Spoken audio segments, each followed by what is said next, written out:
حسن صاحب 190 million pound case میں عمران خان کو 14 سال اور اہلیہ بشرا بی بی کو 7 سال قید سزا پر نون لیگ کا جشن بھنگڑے مٹھائیاں تقسیم کی گئیں، جبکہ چیف منسٹر پنجاب مریم نواز کا کہنا ہے کہ تاریخ کا پہلا وزیر اعظم ہے جو چوری کرتے پکڑا گیا۔ نہیں، اور بھی بہت سے پکڑے گئے ہیں، لیکن بس پھر بعد میں کچھ سلسلے سیدھے ہو جاتے ہیں۔ یہ انٹرول ہے، ذہن میں رکھنا۔ میری نظر اس کھیل کے انجام پر ہے، اور ہمارے ایک زمانے میں ہوتا تھا، بریک آتی تھی پی ٹی وی پہ تو لکھتے تھے انتظار فرمائیے، تو جو بہت پھدک رہے ہیں وہ بھی انتظار کریں، آپ بھی کریں، میں بھی کرتا ہوں۔ حسن، دوسری طرف کورٹ رپورٹر کے مطابق عمران خان 14 سال کی سزا سن کر مسکرا دیے، جبکہ وفاقی وزیر قانون اعظم نذیر تارڑ نے مشورہ دیا کہ عمران خان صدر زرداری سے رحم کی اپیل کر سکتے ہیں۔ میرا سوال یہ ہے کہ کیا عمران خان رحم کی اپیل کریں گے؟ آپ مجھ سے ایک ایسا سوال مریم کر رہے ہو جس کا جواب آپ کو بھی معلوم ہے، تو مسکرا دیے، میں بھی اسی طرح مسکرا دیا، حالانکہ مجھے نہیں پتا کہ وہ مسکرایا ہے یا نہیں، لیکن جب میں نے دیکھی بھی نہیں ٹی وی پہ، مجھے somebody called me فون پہ، تو میں ہنس پڑا، میں نے کہا ٹھیک ہے، یہی ایکسپیکٹڈ تھا۔ خیر، یہ جو آپ کا سوال ہے کہ رحم کی اپیل کریں گے، جواب آپ بھی جانتے ہو، پوری قوم جانتی ہے، لیکن بہرحال آپ نے پوچھا ہے تو کرکٹ والی اپیل تو ممکن ہے، اس نے کبھی کی ہو، میں چونکہ کرکٹ دیکھتا نہیں، نہ مجھے دلچسپی ہے، وہ کبھی کی ہو تو میں نہیں کہہ سکتا، لیکن رحم کی اپیل اس کے سسٹم میں ہی نہیں ہے۔ آپ سمجھتے ہو نا؟ شیر ببر شیر ہے، جنگل کا بادشاہ ہے، فلانا ہے، ٹمکانا ہے، جو بھی ہے، اڑ نہیں سکتا، مجبوریاں ہوتی ہیں، کچھ ڈیزائن ڈیفیکٹ ہوتا ہے، وہ نہیں کرے گا۔ ویسے بھی وہ کہتے ہیں it's never the end till it is the end. ابھی تو شو چل رہا ہے، دیکھتے ہیں۔ بالکل ٹھیک حسن صاحب، یعنی کہ رحم کی اپیل سسٹم میں ہی نہیں ہے۔ آگے چلتے ہیں۔ حکومتی ذرائع نے پنجاب میں مزید 3 مقامات پر سونے کے ذخائر کی موجودگی کا انکشاف کیا ہے۔ اٹک کے بعد میاں والی، تربیلا اور ستلج کے مقام پر بھی سونے کے ذخائر کی تصدیق کی گئی ہے۔ تینوں مقامات پر موجود سونے کی قیمت کئی 100 ارب روپے ہو سکتی ہے، جبکہ حکام مزید مقامات سے سونا نکلنے سے متعلق جلد وزیر اعلیٰ کو بریفنگ دیں گے۔ دیکھو بات سنو، یہ تو پرانی بات ہے، پاکستان تو چند خاندان ہیں، ان کے لیے ڈے 1 سے سونے کی کان ہے۔ پوری دنیا میں اربوں خربوں کے ان کے کاروبار ہیں، اولادیں ہیں، جائیدادیں ہیں، تو پاکستان میں سونے کی کمی تو نہیں ہے۔ یہ علیحدہ بات ہے کہ ایک اقلیت ہے جس کے لیے سونے کی کان ہے۔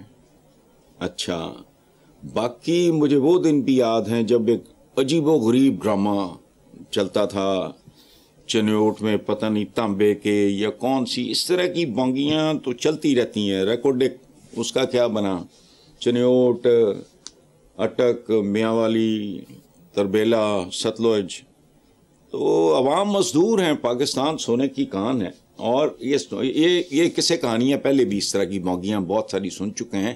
پکے گا تو پھوٹے گا، یہ اس طرح کی بھائی ہمارے کہتے ہیں۔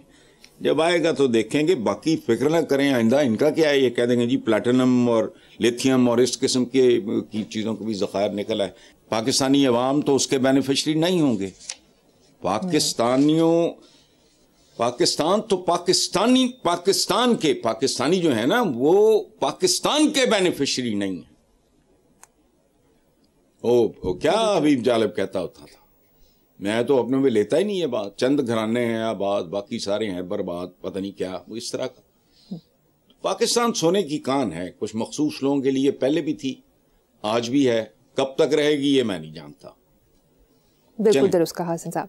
نیکسٹ خبر، اخباری خبر کے مطابق ایف بی آر نے 1000 سے زائد گاڑیاں خریدنے کا اعلان کیا ہے، جن کی مالیت 6 ارب سے زائد بتائی جا رہی ہے۔ دیکھو، ملک کی گاڑی چلے نہ چلے، ان کی گاڑیاں چلتی رہی ہیں، چل رہی ہیں، اور کب تک چلتی ہیں میں نہیں جانتا، لیکن یہ کوئی نئی بات نہیں ہے۔ دیکھو بات سنو، میں کسی اور کی بات نہیں کر رہا، گزشتہ سال کی بات ہے، کل کی بات ہے، شائع ہونے والی ایک آڈٹ رپورٹ میں ایف بی آر کی جو کارکردگی بیان کی گئی تھی وہ آپ سن لو۔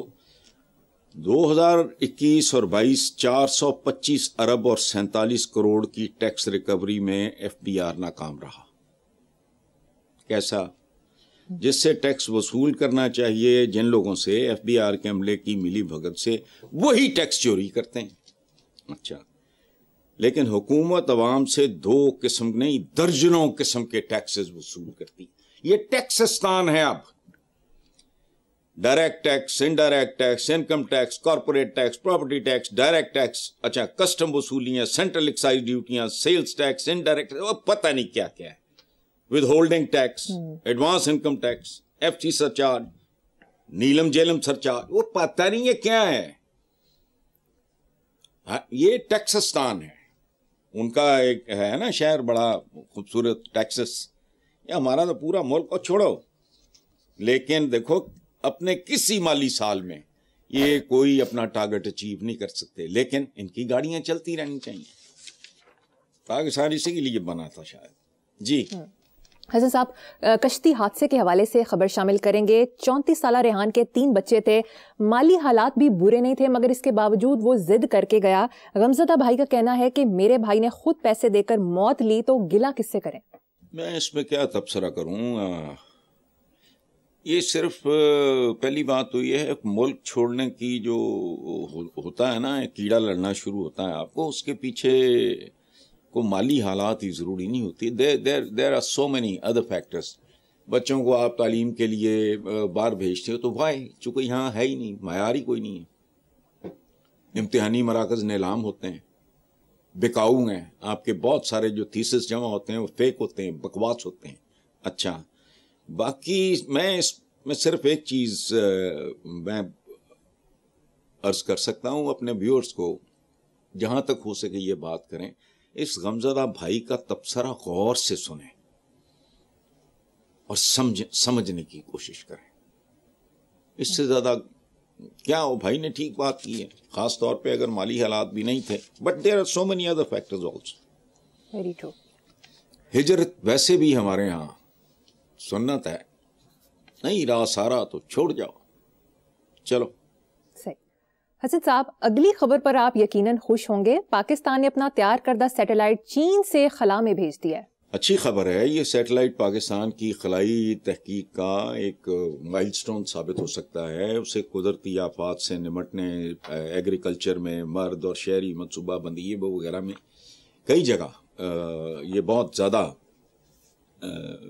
کارآمد ثابت ہو سکتا ہے. لیکن میرا دھیان کسی اور طرف گیا ہے. کاش یہ چین کی بجائے خود پاکستان سے روانہ ہوا ہوتا.